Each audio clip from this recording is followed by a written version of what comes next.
Today I want to speak to you about the law that brings liberty. And I want to read you 4 verses from James chapter 2. I'm going to begin now at verse 10. For whoever shall keep the whole law and yet stumble in one point, he is guilty of all. For he who said, do not commit adultery, also said, do not murder. Now, if you do not commit adultery, but you do murder, you have become a transgressor of the law. So speak and so do as those who will be judged by the law of liberty. For judgment is without mercy to the one who has shown no mercy. Mercy triumphs over judgment. We usually don't think that the terms law and liberty go together. This modern kind of thinking is wrong, and it's even harmful. We too often think that the key to real liberty is ignoring or breaking God's law by doing whatever comes into our mind to do. Yet James reminds us that this is not correct at all. Continuing on to a new thought in his letter, James puts forth a simple principle. Here it is. Whoever shall keep the whole law and yet stumble in one point, he's guilty of all. James here guards us against a selective obedience, the sort that will pick and choose which commands of God should be obeyed and which can be safely disregarded. We can't say, I like God's command against murder, so I'll keep that one, but I don't like his command against adultery, so I'll ignore that one.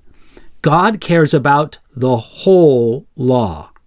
Therefore, we should so speak and so do as those who will be judged by the law of liberty. We are under the law of liberty. It has liberty, yet it is still a law that must be obeyed, and we will be judged by it at the judgment seat of Christ. That's in 2 Corinthians chapter 5, verse 10.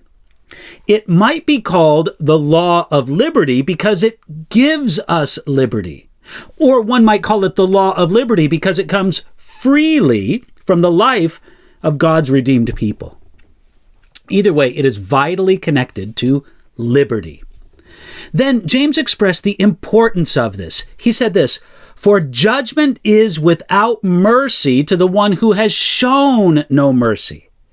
And those who will be judged by the law of liberty, we should always show mercy to others by keeping ourselves from partiality or prejudice. The mercy we show will be extended to us again on the day of judgment, and that mercy triumphs over judgment. Here, James related another principle of Jesus from the Sermon on the Mount. Jesus said this in Matthew chapter 7, verse 2, for with what judgment you judge, you will be judged. And with what measure you use, it will be measured back to you. The Bible commentator G. Campbell Morgan did a good job of explaining James's idea here. He said, the law of liberty is the law which defines our relationship to God and man as love mastered. To speak and to do under that impulse is to be free indeed. If that law be disobeyed, if no mercy be shown, then judgment based upon that law will show no mercy. Yet, God empowering us, if we walk in this Christ life, when we are judged, we will find mercy. We will find that mercy triumphs over judgment. The idea is that the life that has shown mercy will triumph in the face of judgment, even as Jesus said in the Sermon on the Mount. Do you want to see mercy win in your life? Then depend upon God and look to Him and set out to live the kind of life suggested by the perfect law of liberty. This loving law keeps us in freedom, unbound by the chains of sin, partiality, and bitterness.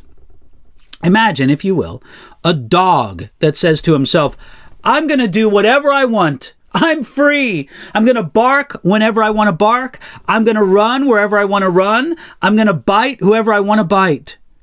Now, that dog might think it has freedom, but that dog is going to be bound by a strong collar and chain. That dog isn't safe anywhere.